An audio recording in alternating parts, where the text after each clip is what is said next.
Vous avez consulté des documents à la Bibliothèque de l'Alliance israélite universelle. Ce sont des fragments de la Guéniza du Caire. Est-ce que vous pouvez d'abord nous expliquer de quoi il s'agit et quels sont ces documents en particulier que vous avez voulu voir?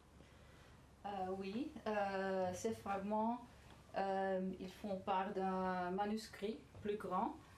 Et le manuscrit, c'est un manuscrit du Mekilta de Rabbi Shimon Bar Yochai. C'est un midrash ancien, donc du IIIe siècle, sur le livre de l'Exode, Shemot. Et donc il y en a deux Mekilta, un de Rabbi Shimon Bar Yochai et l'autre de Rabbi Ishmael. Le second, Rabbi Ishmael, il est plus connu. Donc celui, le Mekilta de Rabbi Shimon Bar Yochai, on connaît seulement en fait maintenant on connaît parce qu'on a retrouvé les manuscrits. Donc, mais dans une période, l'histoire, il était perdu. D'accord. Donc sans ces documents-là, qui se trouvent en partie à Paris et pour d'autres dans d'autres bibliothèques dans le monde, on n'aurait pas connaissance de ce texte. Avant, on savait que ce midrash existait parce qu'il avait des citations dans d'autres travaux, donc Midrash Agadol, des collections médiévales. Mais maintenant, on sait que vraiment ça a existé comme un midrash séparé, comme ça. Ouais. Donc, en consultant les documents originaux ici, qu'avez-vous découvert que vous n'avez pas pu voir sur les documents numérisés dans la collection Friedberg?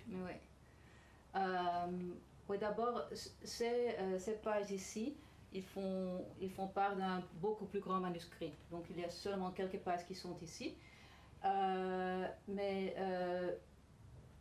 Et ce qui est aussi intéressant, que ces deux parties, ils font part du même manuscrit, mais ici ils sont dans des différents classeurs. Et ils ont aussi des différents numéros. Ça, c'est le numéro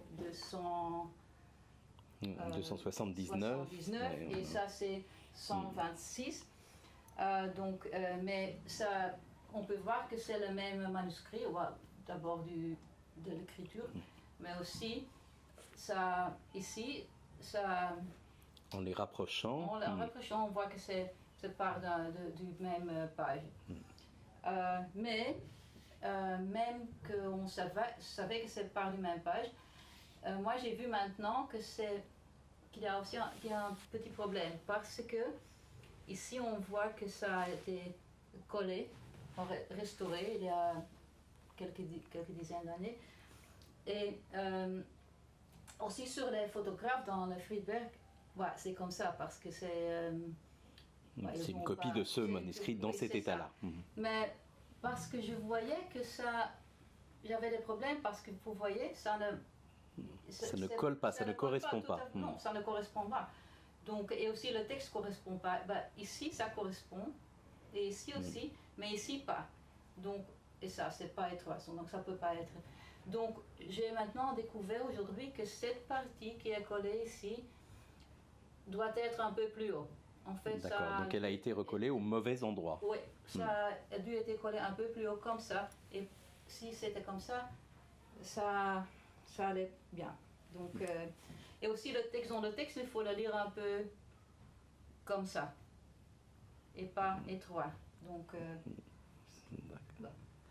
d'accord, donc voilà, c'est la preuve que même la numérisation, qui est une opération formidable, ne suffit pas toujours à découvrir la réalité des documents.